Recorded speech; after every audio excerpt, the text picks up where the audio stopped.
Maliit na lake dito sa neighborhood namin, dito sa likod. Yan, pag summer, tuyo yung small lake na yan.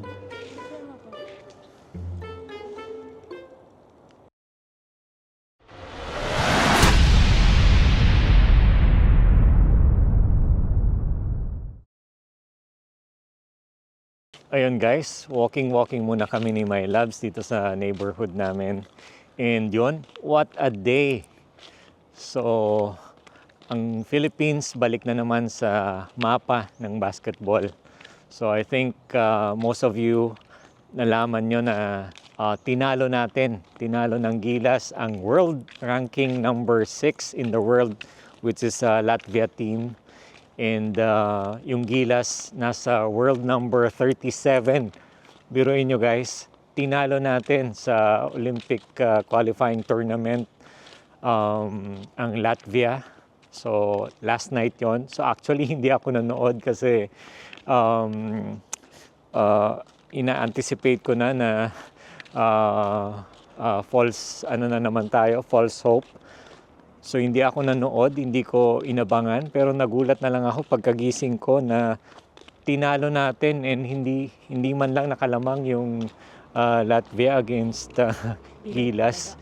So sa mga basketball fanatics, guys, ang Latvia talagang magaling yon kasi biruin nyo, world number 6 in the world, no?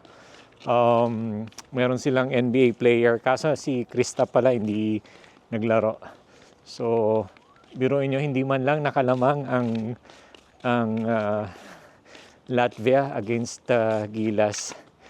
And yun, tuwang-tuwa ako kasi actually basketball fanatic ako during my younger days. Ginebra fan talaga ako, and before somehow naglalaro rin tayo ng basketball aside from table tennis. And yun, tuwang-tuwa ako guys, no? So it's a very big achievement. Pinanood ko yung press conference ni Tim Cone. So even Tim Cone medyo na-shock sa result kasi they came to play competitively, pero I think even themselves hindi nila umi-expect na tatalunin yung Latvia. And hindi lang basta tinalo, kundi lumamang pa tayo actually by 26 points. So kudos sa Team Gilas.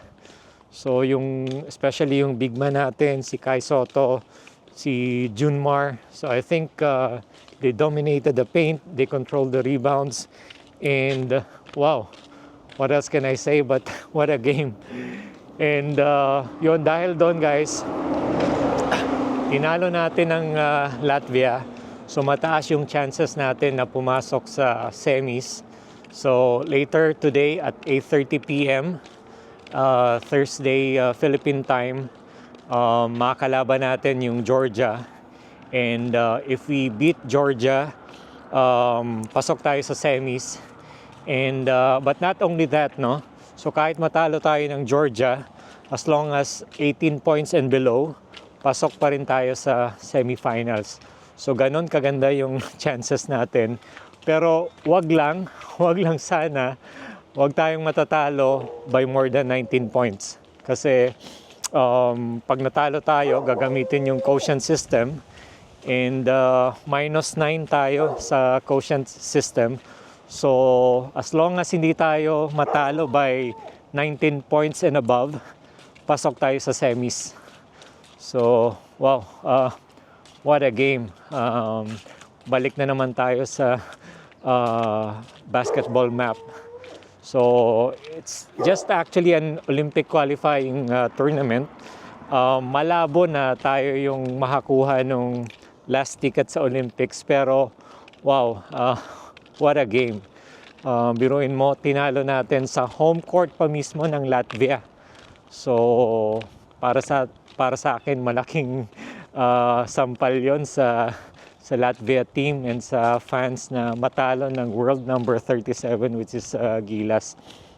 So anyway guys, win or lose dito sa remaining games ng Gilas sa Olympics qualifying tournament, what else can I say, but we should be proud kasi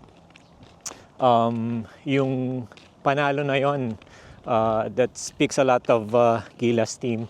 It's a big achievement and yun, let's hope na later against Georgia maganda yung ipakita natin.